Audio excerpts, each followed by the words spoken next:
ഗുണ്ടിൽപേട്ട bus ഓവർലോഡായിട്ട് പോകാൻ പറ്റൂല എന്ന് പറഞ്ഞ് നിൽക്കുക. ഇവിടെ ഒരു രക്ഷയില്ല.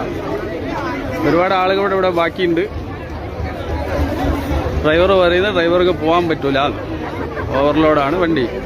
ഇനി ഒരുപാട് ആളുകൾ ബാക്കിയാണ്. സൈഡ് മിറർ കാണൂല. 150-200 ആളുണ്ട് വണ്ടിയിൽ. അപ്പോൾ ഡ്രൈവർ ഉത്തരവാദിത്തത്തിൽ പോകാൻ പറ്റൂല എന്നും പറഞ്ഞ് നിൽക്കുകയാണ്.